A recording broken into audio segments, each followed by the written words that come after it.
Ici Paris, un Congolais parle au Congolais. Madame, Monsieur, peuple congolais civilisé, bonjour.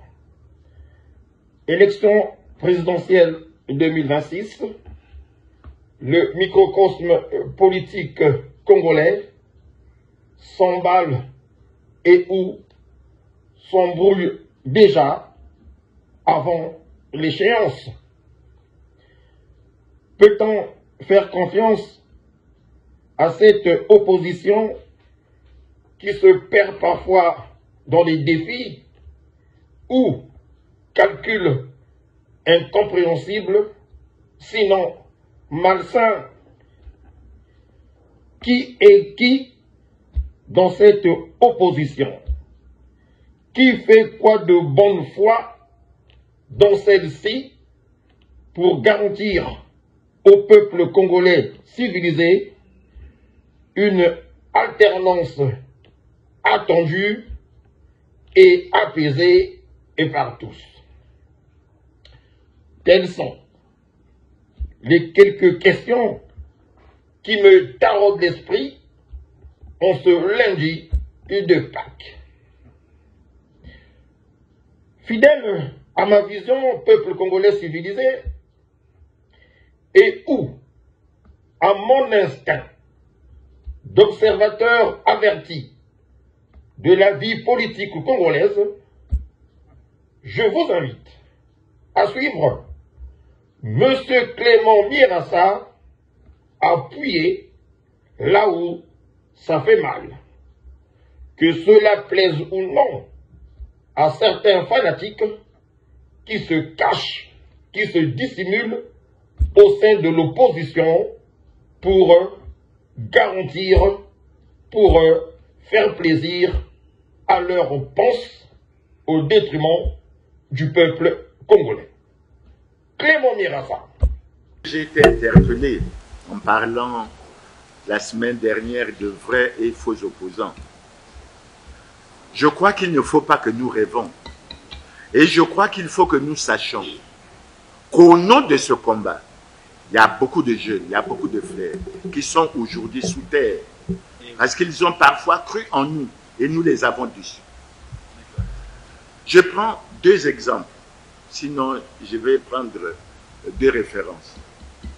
La première référence, je vois sur les réseaux sociaux, c'est le secrétaire général adjoint du Conseil national des Républicains qui dit qu'il a rencontré le conseiller politique du président de la République, qui s'en est pris à lui en disant « Il faut que vous arrêtez l'affaire de la candidature de Ntoumi à la présidentielle. Parce que si vous ne l'arrêtez pas, nous allons livrer à l'opinion publique le traitement que le pouvoir offre à Ntoumi. » Et après, il dit « Nous avons des drones et où que Ntoumi se cachera, nous le retrouverons. » Je dis « Mais il y a quelque chose. » Et en continuant, il dit quoi? Tous les opposants qui bénéficient d'un traitement du pouvoir doivent se tenir à carreau et soutenir le pouvoir, parce que s'ils ne le font pas, ils subiront le sort que certains ont eu à subir. Mais ça veut dire quoi? Ça veut dire que le pouvoir vous dit clairement, c'est nous qui maîtrisons cette opposition. C'est nous qui savons quels sont les vrais et les faux opposants. Et quand cela est fait, mais il n'y a aucun démenti de la présidence de la République.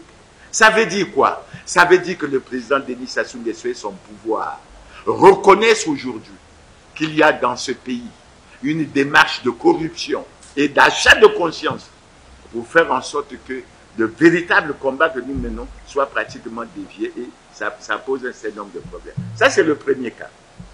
Le deuxième cas, mais on prend la loi qui porte le statut de l'opposition politique. Et quand on prend cette loi, il est dit clairement que l'opposition politique est constituée des partis ne soutenant pas le gouvernement.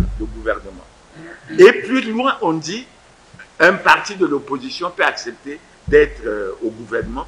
À partir de ce moment, il est astreint à la solidarité gouvernementale. Mes chers frères, ayons quand même le courage d'assumer un certain nombre de choses. Clément Mirassa, un homme qui n'a pas froid aux yeux, vous en conviendrez. Voilà un homme de conviction, un homme courageux, un homme qui n'a pas sa langue dans la poche. Dès comme ça, le Congo en a vraiment un grand besoin. Je dis, si j'ai le frère, mon petit frère Fila en face, si j'ai Pascal en face, je leur dirai, ne continuez pas à divertir le peuple. Pascal arrête d'être chef de file de l'opposition. Maintenant, ce n'est pas moi qui suis prétendant. Il y a Yuki, il y a d'autres députés là-bas. Ce sont eux qui se battront pour devenir chef de file de l'opposition, ce n'est pas moi. Cela dit, à ces tortues à double carapace, vous devez vous tenir à carreau.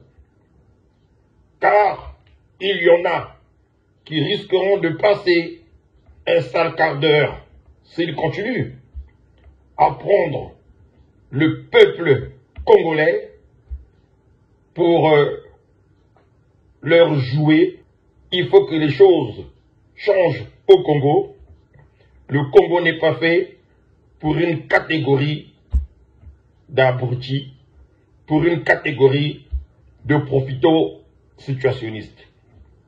Si vous pensez que votre sort à vous ne dépend que de la longévité de Sassou de Limaturin, vous faites erreur.